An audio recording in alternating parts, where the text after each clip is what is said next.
You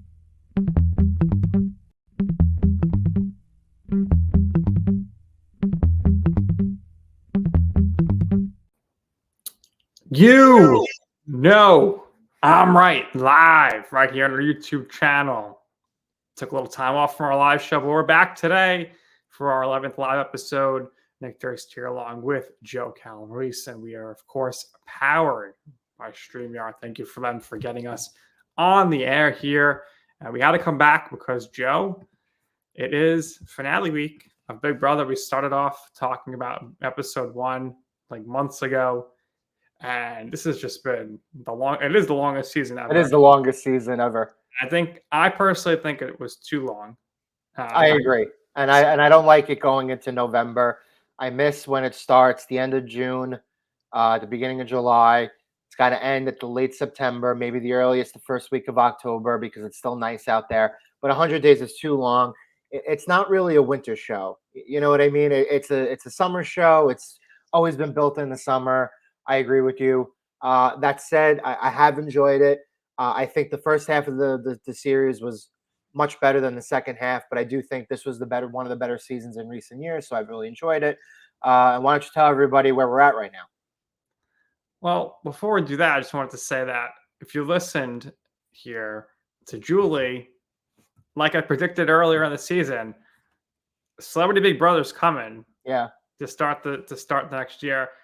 Not going to be any actors, so I think we're going to get a ton of reality TV stars. Yep. So reality TV stars, maybe some influencers, and we could thank the Actors Guild strike for getting us. We get John Cena on WWE, and we get another Big Brother. I personally know you don't like the Celebrity Edition, but I think it's going to be good season. Depending on it's not that I don't like it, but again, it's like they shoot the Celebrity Edition. It's a shorter season. They do it in the winter, right? And it's a lot of not really like A-list people. It's more like B and C-list people. So I understand it's difficult to get major names for a project and a show like that. But if you were to really do it properly and you were to get like 12, 13, 14 really good names, and you had a legitimate Big Brother summer with famous people who actually liked the show and wanted to be in the show, that would be really, really cool. So it just always feels like the Celebrity Editions, it's difficult to put together, a little half-assed. I'm wondering if they're going to do some more crossing over here between the other CBS shows. Maybe they'll see some challengers on there, maybe some more Survivor people. Maybe it won't be maybe it'll just be season 26.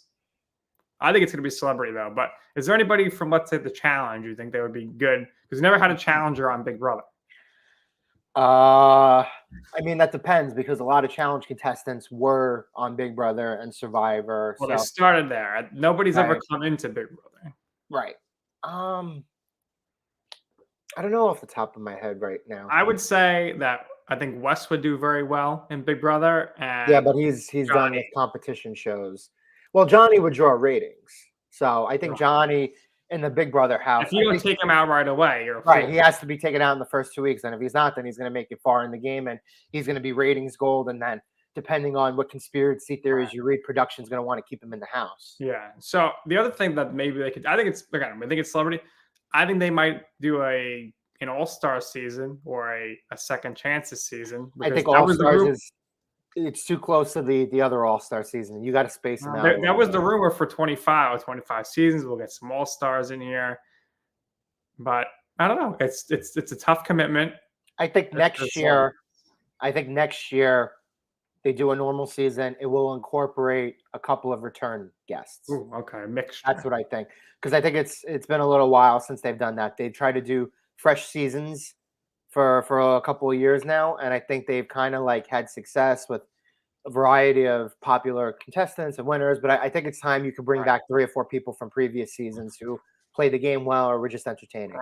Now, if anybody hasn't been keeping up our YouTube channel, basically exactly what I said was true. Nick Stradamus strikes again. I said I can't wait till we interview Riley for Joe, and then Riley, of course, came on with us.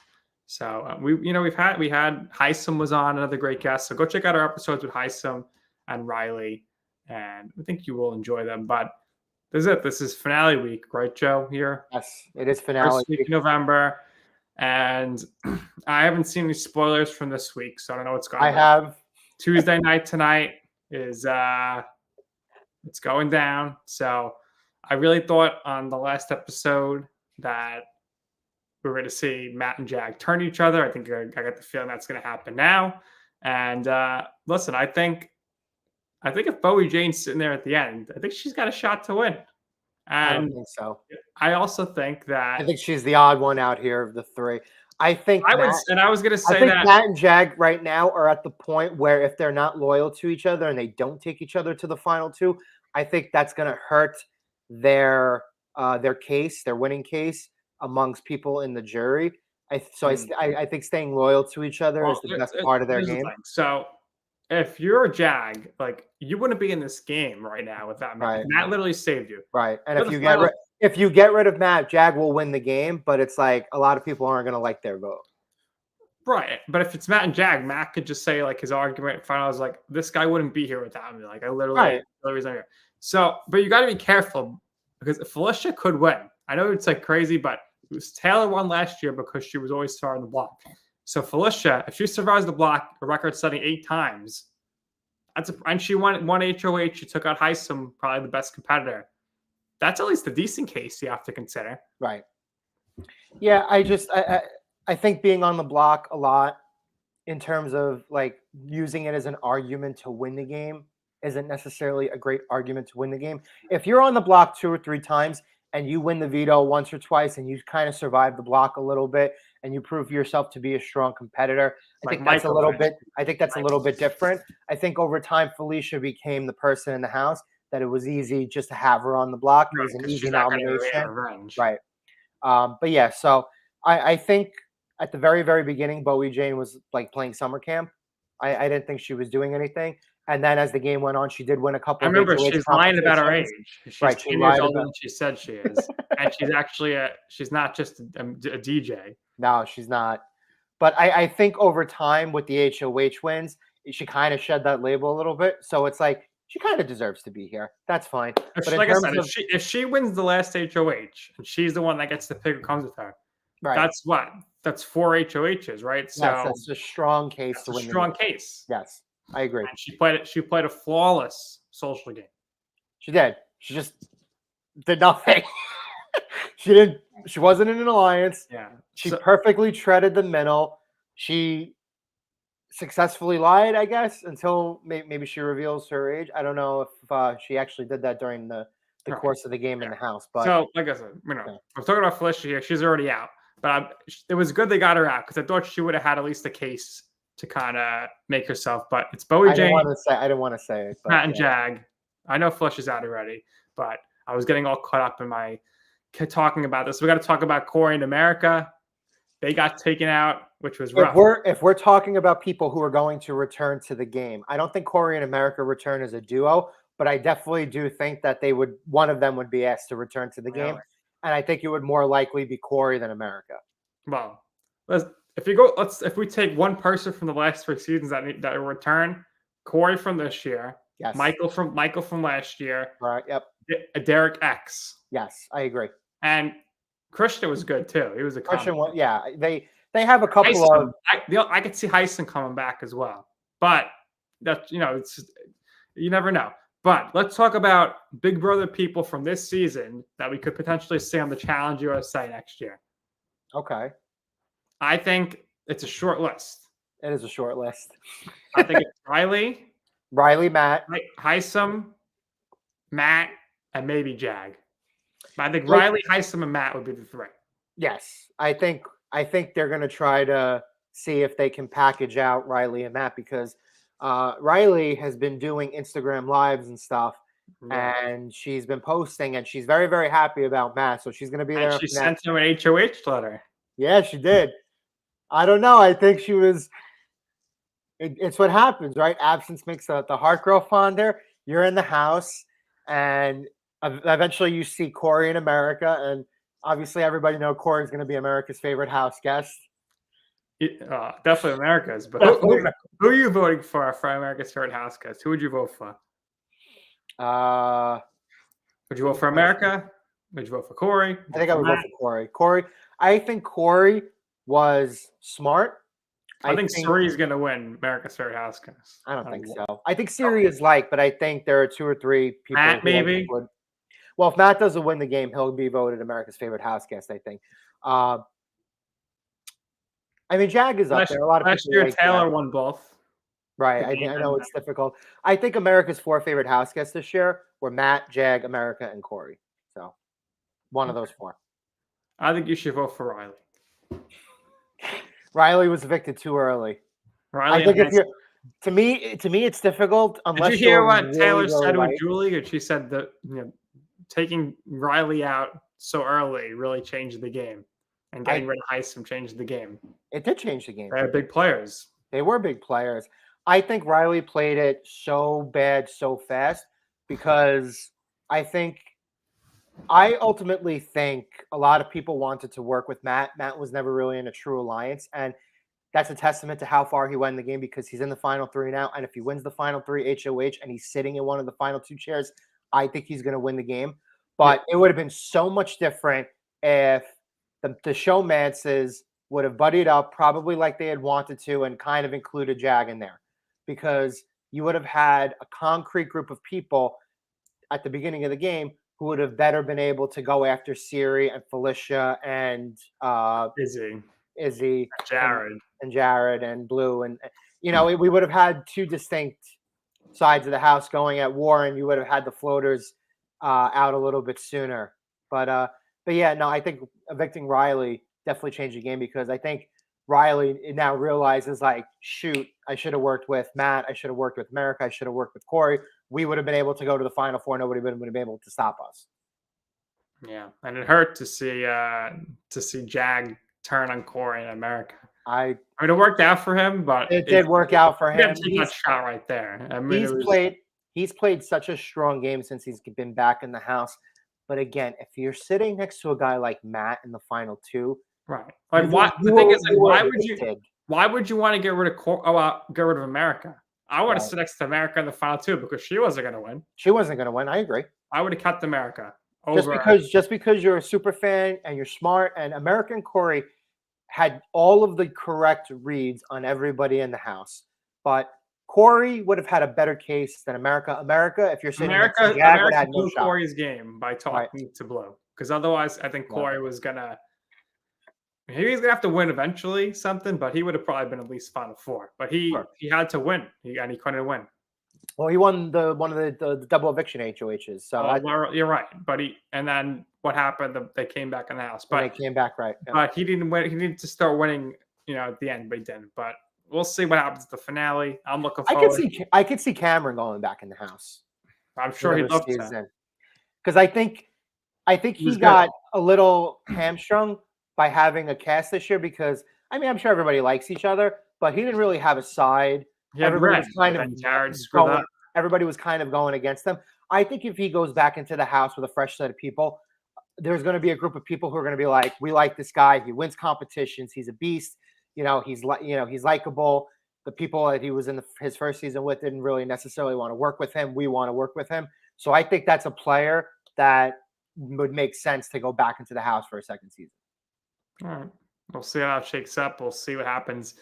I guess probably January or February. We'll see the next Big Brother, I would think. Yep. That's for sure. And let's move on here to a story we've been tracking for months, and that is Travis Barker and Kourtney Kardashian's baby, Rocky 13 Barker. Joe, you're a big numbers guy. Your thoughts on the little name? 13 is a special number. There's a reason why they call it Friday the 13th. And if you want to know, pay me. I have a Patreon. I don't yet, but we'll probably get there at some point. There is Patreon.com/JoeStrology. Check it out. There is incredible significance when it comes to the occult with the number 13. That's all I'm going to say about this. So there's a specific reason why they chose that. As for Rocky, I don't know. Travis Barker is a rock drummer, so maybe that has something to do with it. All I know is that's what I'll say about Kourtney. By far, her kids have the most normal names out of all the Kardashian kids. Sure. I agree with that. When you're thinking of Rocky 13, you're thinking of like the Rocky movies, right? You're thinking of Rocky 5, 6. You can't hear Rocky and not think of Rocky. Right, you Like, can't. this kid's got to be Rocky for Halloween one day. Absolutely. So, congratulations to them. We talked about it. Way too much. It helped with our SEO score. It helped with our visitors and our people watching. So thank you. Moving on to some wrestling talk here. Yes. We got Survivor Series coming up, WWE, Yes. and after about what it seems like 9 months of the Judgment Day with Uso, with Cody, with Sammy, with Kevin, with It's all gonna come to a head. War Games, baby, love it. Seth teaming with Cody, don't know how that's going to turn out. Right. I would assume JD McDonough is going to take the pinfall and Cody will get the win. There are rumors. So War Games is traditionally a 5-on-5 match. So there are rumors about which individuals are going to team with the Judgment Day and the team of Cody Rhodes, Seth Rollins, Jey Uso, and Sami Zayn. So we can talk about that if you want. What's the rumors? Who are we hearing here? Well, one side will get a Drew McIntyre, and the other side is going to get somebody who's going to return soon. AJ Styles? No. Randy Orton is going to join the Judgment Day. Yeah, interesting. You have it flipped. Okay, Drew McIntyre. Drew McIntyre with the Judgment Day, Randy Orton with the other team, with team. Right. With well, team we'll Cody see in the next week or two here, right? Yes. So, what's the women's match going to be? Are they going to do the new stable with Io Sky and Kairi Sane or something versus Bayley? There are rumors that there is going to be a women's War Games match. It's going to have to be SmackDown. Right, it's going to be on the SmackDown side. Yep, because the Raw side has the men's War Games match, so SmackDown will get the women's War Games match. We have. I hope it's not Charlotte with shots. All of a sudden, Shotzi, Blackheart, and Charlotte are best friends. Where did that come from? Well, Charlotte's been kind of a face the last couple of months. Shotzi, is she? Well, the women's team will be Charlotte, Bianca, probably Shotzi. Who else? What am I missing? Asuka and somebody else. So, I mean, that's to be expected. It'll be Damage Control. How about Natalya? Add one or two. Oh, probably Zelina. There you go. But yeah, so when the SmackDown side will get the women's match, the men's side will be from Raw. We have one of the greatest Intercontinental champions of all time, The Miz, who's slowly. So every now and then they'll turn Miz face, and I think when they do it, it's always justified because it's like he puts in the hard work. So every now and then, like you deserve to get cheered a little bit. Gunther's the longest reigning Intercontinental champion of all time. He's one of the best Intercontinental champions. His reign feels so fresh, very entertaining. So Gunther and Miz, the build-up will be really, really great to it. I'm looking forward to that. Miz exposed Gunther on the mic last week. But I like what they did with that segment because Imperium kind of turned on him and the crowd was really super into cheering the Miz. So I like what they're doing. And they followed it up with a great Miz TV at Crown Jewel with the great Smaller effect. That was awesome. Yes, absolutely. Again, what they've been doing to get the Miz cheered here the last couple of weeks, it has worked. I think a lot of people are buying into it. Now, I don't know if he's going to be a face long term because it's only usually ever lasts a few weeks or a few months. But, for the moment, it's nice for him to get his flowers a little bit. So we're going to have Survivor Series. We're going to have no world title match. Right. That's going to be the weird. Universal Champ won't be there. Right. The World Heavyweight Champ's in his own match. Right. Rhea Ripley is going to face Zoe Stark in a match that, I'm sorry, Joe, nobody's going to care about. I know you like Zoe Stark now, you love Rhea, but that is not something people are tuning in for, in my opinion. I think Zoe needs a manager or a mouthpiece. I think she's got the tools, but it's like she has no character yet, and she needs seasoning on the mic still. So we're not going to have another women's championship match because I'm pretty sure they're going to be in the War Games match, right? So yes, Miz and Gunther is going to be good, I guess. And then is Logan Paul going to be there? I don't know. I think he might have to be there. All right. So who's Logan going to face? LA Knight? LA Knight and Survivor Series. Yeah. So LA Knight loses again. 2 bag matches in a row. This guy can't catch a break. We're still building him up. It's fine. So long as he stays massively over as he is, he's fine. But let's talk about the elephant in the room because Survivor Series is in Chicago, right? Yeah. CM Punk. He's gonna team up with Seth Rollins, Cody Rhodes. Who knows? Let me ask you a question. The truth. With everything that happened with CM Punk, we know that he went to WWE. He showed up on an episode of Raw. I think it was a couple months ago, and basically made amends. Whatever apologies were said, visited certain people. He had the foresight to kind of realize like he should do that.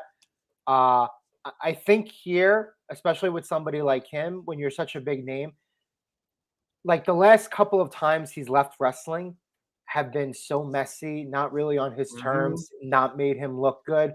Right. You kind of want to end your career on your terms, and you kind of want to end it on a good note. Do you think he's going to come back? I think he wants to come back. But will they have him? I think not. I think it's going to disrupt too much in the locker room, and it's not like you're bringing Goldberg, and sure maybe he's like on his own, but Goldberg, he works with the talent. He's always easy to work with. Right. Never hear anybody saying bad things about Goldberg in his run with WWE. Brock Lesnar, he's a loner too, but he takes care of the boys. Like he'll rough you around. Everybody loves Brock. CM Punk, it's not going to work. And then also the other thing is CM Punk's going to think he's coming in and that he's going to be like winning matches and stuff. Like if they bring him in, he's coming in because he's going to lose. Yes, they're going to make him lose to Roman Reigns. They're going to make him lose to Seth Rollins. Like he's going to lose to Cody Rhodes. Yep. So that's something that CM Punk and his ego are not going to be able to handle. So I think if they make a contract offer to him, it's going to be in the terms like, hey, we're not, maybe you'll be a special attraction, maybe like but you're not going to be, we're not putting you over. You're going to appear to put the people over, and he's not going to accept that. And if the locker room would not accept him coming in and being a top dog. That's what the only titles he would go near would be maybe the Intercontinental or the United States title under the right circumstances. But I think I'd bring him in for a one-off. I'd say, all right, you're going to come out of Survivor Series, and we will have you call out Roman Reigns. He needs a Royal Rumble opponent. We'll have you work the Royal Rumble and verse him, and then we'll see it from there. That's what I would do. Something short term, and you test the waters. You see how he's going to act. You have a couple more names that I think would work. I think a match with Kevin Owens or a match with Sami Zayn would work. Who's Kevin Owens versus in the main event of WrestleMania this year? I mean, his main event Kevin Owens. They've teased Logan Paul. And then you got main event Jey Uso, who always opens the show as of late. So he'll fight Jimmy Uso at WrestleMania. So what do you? I do think there is a match now. Gunther's going to win the Royal Rumble, so that means he's got to drop the title. I think he can go into WrestleMania as the Intercontinental Champion and challenge the World Champ. Okay, so you're taking away a match there. Okay. Right. We got a comment here from the D-Man VR2. He says, hi. What's up, D-Man VR2? And hope you are enjoying the show right now. And, of course, we discussed Big Brother. We discussed Kourtney and Travis's baby. And now we're talking WWE and AEW. Travis's baby. So that's really good stuff right there. But we'll see. Survivor Series. Hopefully it's a good show. The premium events this year have been very good. More games should be solid. So Logan Paul's going to have to be there. Maybe they do Logan versus Kevin Owens there. I think if Logan's going to lose the title, then it should be to LA Knight. I want to see how LA Knight rebounds on SmackDown. But I'm so sick of these Roman Reigns matches because they're all exactly the same. Roman gets beat up. Uso interferes. Solo interferes, yeah. What's up? Well, what's up, D-Man VR? We're doing a show here at D-Man VR. Hope you're doing well. Love it. So we'll see what happens there. Let's talk about AEW for like 1 minute, 2 minutes. Sure. Another big announcement from Tony Khan recently. What do you think? The pre-sale is happening for August. Can you believe it? They sold 80,000 tickets the first time. No, I think if you want to take it seriously, the problem with All In Wembley was that it was a fun show, but it was like a regular AEW pay-per-view in front of 80,000 people, as opposed to like the big spectacle event. Like they need a premier flagship event. Okay. So thank you for listening to us, D-Man. We appreciate D-Man VR too. Yep. You're our number one fan right now. They need a premium event, right? And you know what they gotta do? They gotta figure out how they're booking people who are over, like Wardlow. Now he's heel. Everyone's going after MJF. MJF doesn't even have his title. You can't lose MJF. You can't lose Ricky Starks. You can't lose all of these names. I mean, you already lost Jade Cargill. Lexis King looking pretty good in NXT. He does look pretty good. I would So agree with that. NXT is cooking right now. I like what Shawn Michaels is doing down there. AEW, who's the devil? Who's in the MJF mask? Adam Cole, baby, your guy. Who else is it going to be? I think it's Britt Baker. That's been on TV. Ooh. I like that. Adam Cole is legitimately hurt, so I don't know why He is everyone legitimately hurt. It's like he's popping up. I don't know who's with the group that attacked. I like using Britt Baker as like a placeholder until like Adam Cole is cleared to wrestle, and then you like tie it into one big thing. All right. What about Logan Paul, Rey Mysterio? I loved it. Amazing match. Good match. Great match. Logan wins. Logan is the LWO is like so dead. Nobody cares about them. And poor Carlito comes back. He's got to be with them. He needs to be spitting in the face of people that don't want to be cool. I think that Santos Escobar is going to turn heel. Great. And I think it's going to give them a little juice. And Adam Cole, he's going to turn heel, right? Yes, correct. All right. So how does MJF navigate all these matches he's going to have before Adam Cole comes back? It's crazy, right? What is I guess Bryan Danielson's never going to be champ, which is nuts. He's never going to be champion.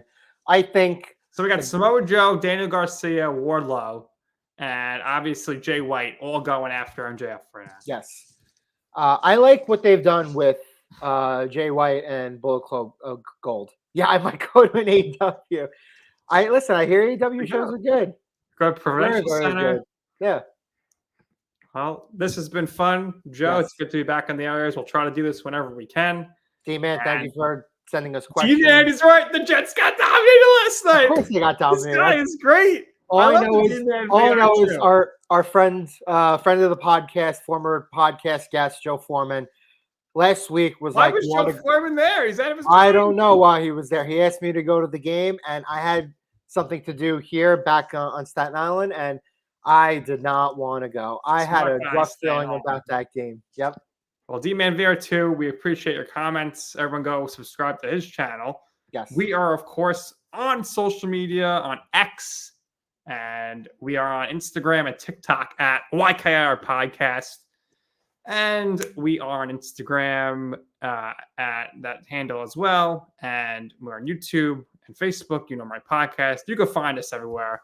I am on Twitter at Nick_Durst, at Nick's Food and Stuff on Instagram. And Joe, tell the viewers about that great food review you saw from me. This came out. It was awesome. You're following Nick on social media. Watch his food reviews. This one in particular with s'mores in his mouth with a crowd was incredibly entertaining. I was into it. The crowd was very, very into it. I think that's how you got to do it moving forward. Try to get a couple people involved, be a little more interactive. So I'm subscribed on everything. We appreciate it, D-Man. Love it, love it, love it.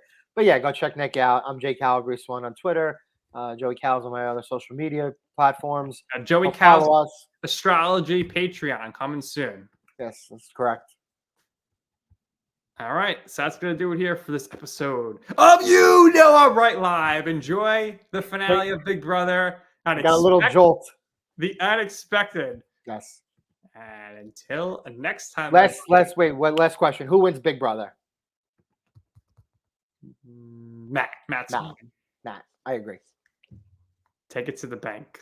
Yes. But not like Sasha Banks, who needs to come back, by the way. But that's going to do it for this episode of You Know I'm Right Live. For Joe Calabrese, for D-Man VR2, and for myself, Nick Durst. This has been You Know I'm Right.